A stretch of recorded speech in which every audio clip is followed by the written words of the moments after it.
Mas matanda ako sa iyo. Ah, 35. Running 36 na ako ngayong 24. month lang man kasi yung tanda natin kasi magta-36 na din ako for this coming September. Oo. Mm. Tama, parehas. Ah, Ano yan? Ilongga ba yun? Ilongga ba yun, no? O Ilo? Ilonggo. Opo, opo. Hmm. Matagal ka na dyan sa Yun, Opo, matagal na po ako nag-abroad. Matagal na po ako dito. tapos walang asawa? Single? Wala po focus po sa trabaho. Ganun. Lagi ko kasi napapanood kaya sabi ko, wala, ang ganda. Saka tuwing magpapahinga ako sa gabi dito, pinapanood ko si DJ. You know, wala yung stress ko tsaka pagod ko. Ako nga Kasi na, natatawa na ano. first time ko pa ngayon eh.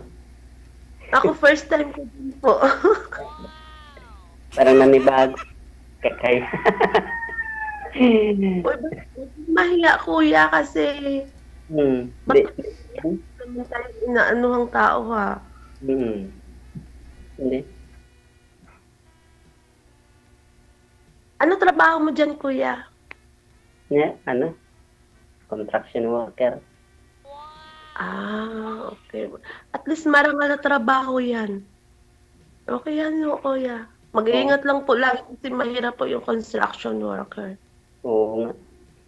Ingat lang talaga. Ilang years ka na dyan? 8 years po. Ang tagal na pala. Pabalik-balik na lang sa abroad kasi dati sa Kuwait ako. 6 years ako sa Kuwait. Tapos, nung nagbakasyon ako, nag-ban. Hindi na ako nakapasok. Ngayon, nag-apply ako dito kasi nag-lockdown noon dati. Oo. Ngayon, nag-apply dito. Dito na ako.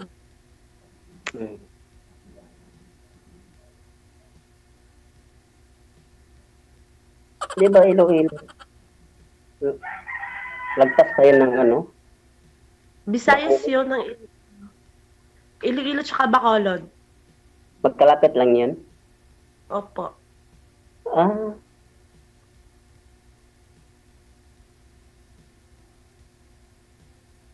Saan kayo? Negros, Oriental, Occidental? Oriental. Oriental. Dumaguete. Oo, Dumaguete na yan. Ano po kayo sir? Hiwalay sa asawa ha? Wala po. Wala pa po. Binata talaga? Saan po kayo sa Caloocan? Dati po, may kalibin ako dati. 4 months lang. Aha. Dito ka na the time sa Maynila sir? Bago lang ako dito nagpunta. May kapatid ako dito sa Caloocan. Saan po dito sa Caloocan? Sa po? Bagumbong. Sa Bagumbong. Sir. Wala po yung kinoconstruct niyo sir? Saan din sa Bagumbong? Malayo po, nandun sa Ortigas. Ay, tapos dyan po kayo umuwi sa Bagumbong? Pero naman po, may naman doon, barak. Okay. Ngayon wala kayong trabaho? Wala po. Ikaw ma'am, may mga anak po kayo ma'am? Wala po. Ay wala din. Nalibang masyado. Pero si sir may nakalibin ha? 4 na buwan. Ikaw po before, may nakalibin po kayo? No. Wala din. Nakabal. Pero yun, hindi makapag-antay. Di naghanap ng iba. Yun sabi Kasi lagi po kayo nasa abroad no? Masyado kasi magmadali. Ang hirap ng buhay sa Pilipinas pag wala kang trabaho. Kaya bago ka mag-asawa, kailangan may ipon ka. Wag umasa sa partner. Mm. Tama yun.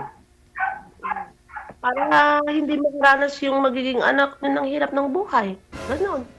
Kaya ako, hindi ako nagmamadali kasi alam ko naman na maraming lalaki sa mundo eh, hindi lang nag-iisa. Oo. Oo. Pero ilang taon ka na nga po ulit, ma'am? 35 po. Pwede pa. Makabuo pa. Manliligaw ngayon, ma'am. Marami naman siguro. Maraming naniligaw pero ewan ko, hindi ako sure. Kaya nga dito ako sumali sa'yo kasi malaking paniniwala ko sa'yo eh. Kaya Pero depende. Kay sir ka dapat maniwala pag sakali. Hindi sa akin kasi siyempre nagpa-line up din naman na yan dito si sir. Nagbabaka sakali. No, pinagtagpo namin kayo ngayon. Baka sakali din ako eh. Baka nahanap.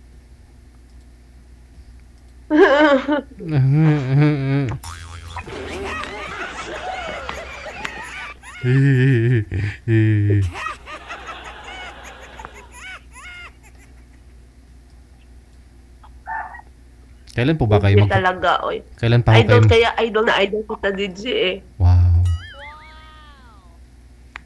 Po? Kailan po kayo magfufurgo dito sa Pilipinas?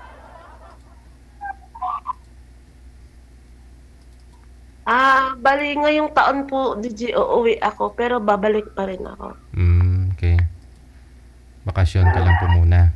At least kung connected naman na kayo ni sir, pwede naman kayo stop over dito, stay sa Manila. May kamag-anak po ba dito? Meron po, pero priority ko po, pamilya ko muna. Hindi ibig ko sabihin, kung may pagkakataong magkita lang kayo ni sir, para makilala mo naman na siya sa personal. Oo. Pwede naman yun, pero siguro, diretso muna ako sa pamilya ko bago makipagkita sa kanya.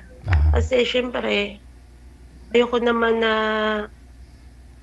uunahin ko yung ibang tao, no? O katulad ni sir, uunahin siya. Hindi po pwede sa akin yan. Kailangan po yung pamilya muna bago yung iba. Paano naman? Malay mo, matagal pa naman kayo Diba, uuwi. sir? Matagal pa naman kayo uuwi. Pag sakali, mag-uusap kayo, tapos nahulog na yung loob mo sa kanya. Bago ka umuwi, ayun, siyempre, mas matimbang siya. Dadaan ka na nga lang po dito sa Manila, siyempre, magkita na kayo. Pwede naman dadaan lang. Dadaan lang naman. Pwede din DJ. Hindi, DJ, ito. Halimbawa, for just in case na nagka-intindihan kaming dalawa, for like na matimbang na siya sa akin, mas matimbang pa rin yung pamilya ko.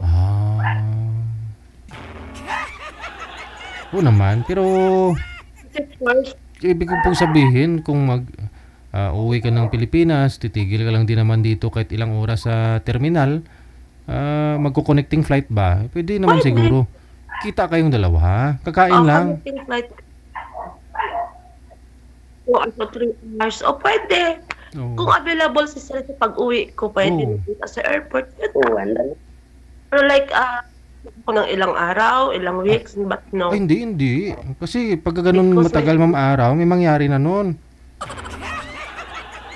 No! May mangyari na magkita kayo. Ganun na, mangyari na na mga bagay-bagay. Kumbaga, kung nagsama kayo na. Di ba? Mangyari magsama kami,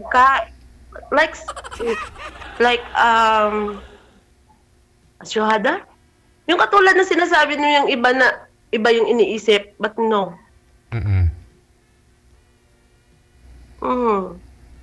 Kaya nga sabi ng nanay ko, wag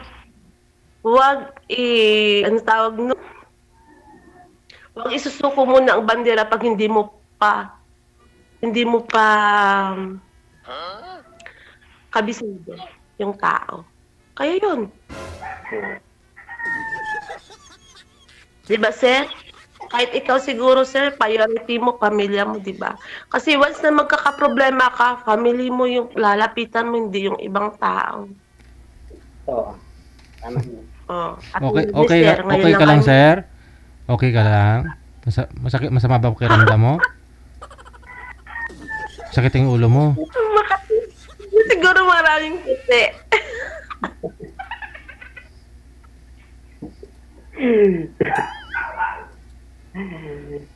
Kwento ka naman, sir. Hindi na ako na lang nagkikwento. Hindi, nagpinto naman ako sa iyo. Kasi ako, sir, sorry, sir. Kasi ako, sa totoo lang, naghahanap din ako talaga ng partner, oo, for in lifetime. Pero mas priority ko pamilya ko kasi. Once na, just like na, for just example, nagkaigian tayong dalawa, no? For example lang yun. For just example, nagkaigian tayong dalawa, oh. Kumbaga, ganito, ganyan, edi nag-uusap tayo. Mas priority ko pamilya ko. Sabi na, nag-stay ka dito sa atin ng ilang ganito. No. But not, no. Priority ko pamilya ko. Mag-stay ka sa pamilya ko, yun ang nagbigay sa akin eh. Kaya, DJ? Ano po yun, ma'am?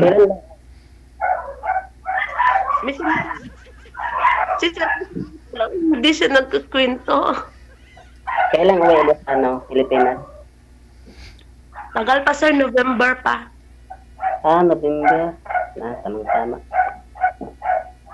Tama, sir. Tamang-tama pag December.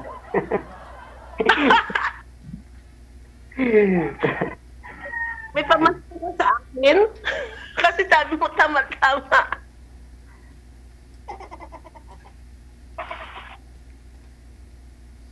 O, ano, sir? Nakakita ka ng multo, sir? Kasi lumaki yung mata mo eh. Wala. May multo ba ito? Wala.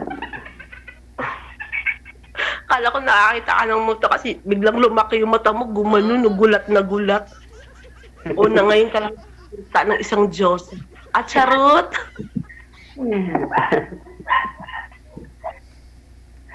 So, sir, madaldal talaga ako kasi, sir. Kaya gustong-gusto ko nung kasama ko eh. Balik na. Ma-enjoy. Oo. Gusto natin, sir, ang life natin. Yan talaga yan. Kung hindi man tayo, sir, nagkakaigian o hindi man tayong dalawa, malay mo, makahanap ka ng iba. Makahanap ka ng mas mamahalin ka. At saka, good luck sa'yo, sir. Kasi, hindi naman lahat tayo na sigurado na tayo o tayo talaga, di ba, sir? O kaya... Wala pa yan sa Kaya nga, sir. Kaya huwag kang magpahinaan ng loob kasi parang nakikita ko sa'yo na parang hinang-hina ng loob mo eh. I-enjoy. Mag-uusap tayo, wag ganun malungkot. Parang ang lungkot-lungkot mo. Kaya nga sasali ako dito eh kasi baka makahanap ako ng forever. Sasali kahanap ka ng forever mo pero parang natatamimi ka na naman. Paano ka makahanap ng forever mo kung ganyan ka? Tahimik na ba yun? Hindi, sir. Dapat marunong ka rin kwento about sa life mo, about sa et cetera. Huwag kang mag-tamimi dyan. Paano ka makakahanap ng forever mo eh? Tamiming-tamimi ka dyan. Hindi, nakikinig ako sa'yo pag magsalita ka. Ano ba yung salita ko?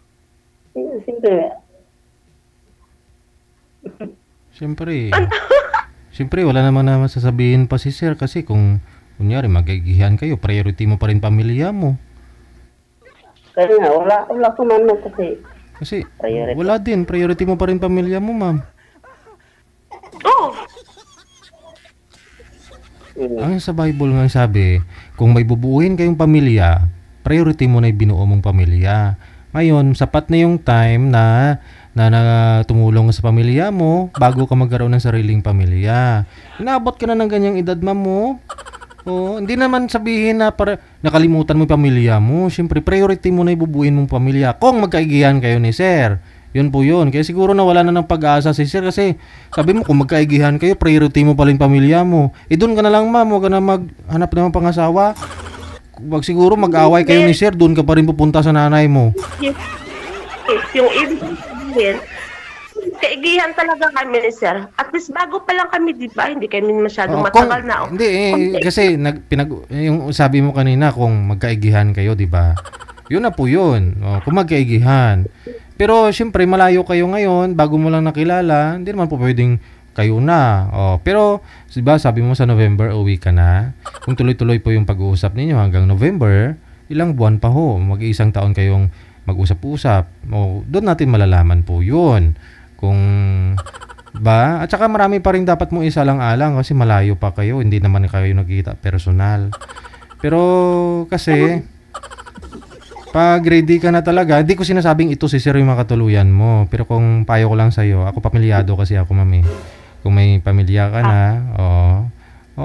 priority mo kasi yung pamilya mo. O doon na tayo, tutulong ka rin sa magulang mo, hindi mo pwedeng kalimutan yung magulang mo yan eh. Pamilya mo, di ba? Pero kung may binuo kang pamilya, priority mo yung binuo mong pamilya. Ayun, tama. Oo, yun nga. Yung ibig ko yung sabihin sa kanya, kung magkakaigian man kaming dalawa, kumbaga hindi pa kami Pag hindi pa kami dalawa, hindi ko pa priority kasi priority ko pa pamilya ko. Pag once na kaming dalawa, priority ko na siya. Kasi siya na yung bagong pamilya ko eh. Ayun pala sir. Kaya sir, wag ka na magtampo sir. Kasi tingin ko medyo naalanganin na to si sir kasi bukang bibig mo kasi man, pamilya mo priority mo. Ilang taon na kung hindi nakauwi. Puro pamilya. Siyempre, pamilya ko rin kasi ilang taon hindi ako nakauwi eh. Sapat na po yun. Okay na po yun. Bigyan mo naman ng time sarili mo. Diba? Laon ka na. Yun nga dito, DJ, para mabigyan ko rin yung sarili ko ng time eh. Tsaka... Hirap kaya mga anak ng 30, 40 na yung edad. Kung isi-CS ka, mababa na yung nun, mababa na yung 100, di ba? Sa panahon ngayon.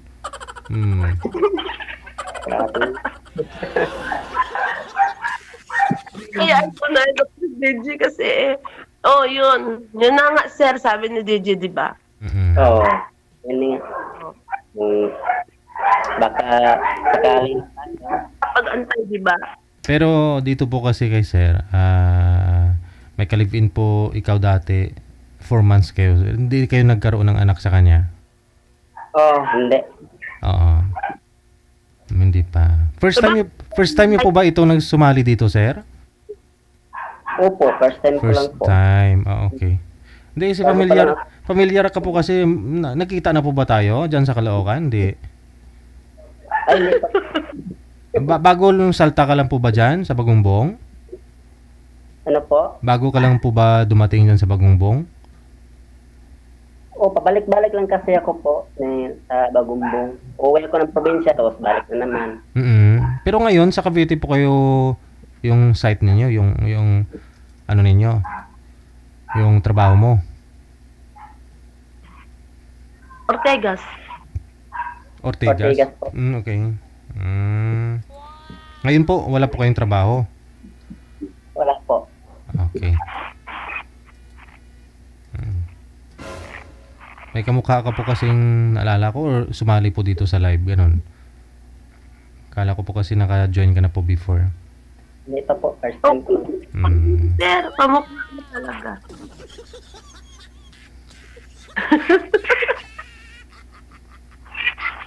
Yung biglang nawala, yun. Kamukha mo talaga, sir. Wala?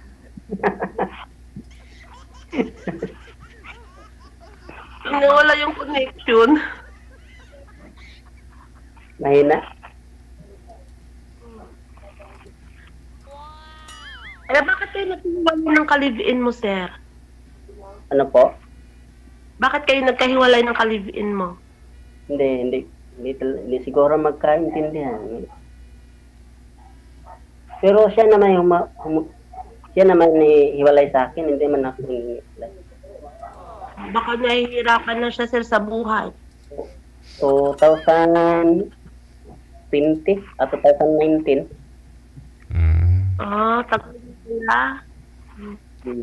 Baka hindi na yung pamumuhay, sir, kaya yun, nagkipaghiwalay siya sa'yo. Ewan ko ba?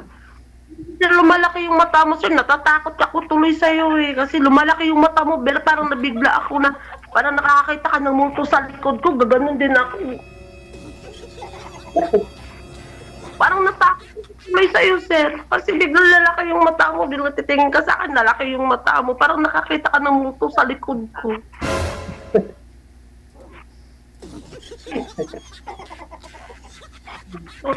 Flash. Saglit.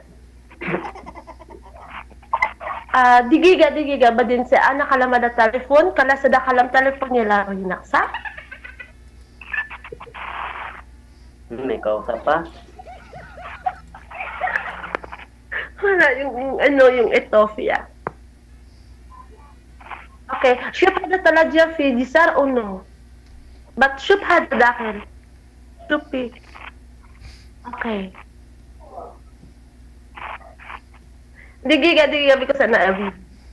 Telepon ka lang. Okay. Okay, kala sino ya anarang hinaksa? But ha? Baden. Okay, thank you. Sorry, sir, ha? Kasi may tuman ng Ethiopia ba sa kabila. Naghingi ng... Insurance ko naman yun. Naiintindihan mo yung salita namin, Ano po? sir? Naiintindihan mo yung salita namin? Ilongga? Hindi, yung Arabic, sabi mo, naiintindihan mo. Sabi ko kasi, nagtanong pa Ethiopia sa akin, sabi mo, naiintindihan ko yun. Kaya nagtanong ako, naiintindihan mo ba yung salita Arabic? Ha? Kasi sabi mo, naiintindihan. May kausap ka. Okay. Sorry, sir, sa akin, sir, ha? Huwag kang manibago sa akin, sir, kasi ganito talaga ako, sir, eh. Masayahin lang. Ganyan. Saka,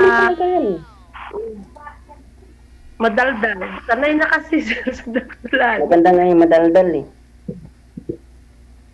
Sorry, sir, ha? Sanay na ako sa daldalan, kasi mahilig din kasi ako, lagi ako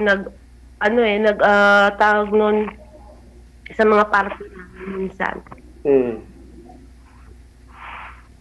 Nag-i-MC kasi ako sa mga party, ganun.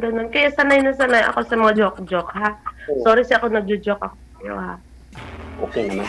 Wala na. Hindi mo. Ma-offend ka sa akin. Baka ma-offend ka sa akin sa mga joke ko sa'yo, baka sabi mo, ay, ayoko sa babae na yun. Sobrang ganito siya, ganyan siya. Pag magsalita sa akin. Sir, sorry talaga, ganyan talaga ako, joker talaga ako, sir, ha?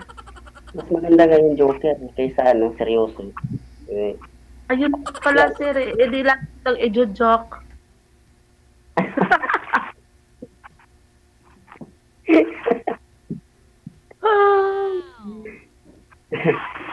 Dito naman, bumalik naman yung Ethiopia, bumalik naman, storbo talaga to sa kausap ko, eh. Shoota, Benanta? Sir? Pero hindi okay ka lang, sir. Hindi masama pakiramdam mo, ha? Wala, okay. Okay, sige. Basta connected naman na po kayo ni Miss May. Ma'am, ikaw na po bahala dito kay Sir Jonel, ha? Tuloy-tuloy po yung pag-uusap ninyo. Connected po yan. Maraming salamat sa inyo. Good luck. Salamat din po, DJ. Bye-bye. Likewise, God bless sa inyo. Bye-bye. Ay, sir.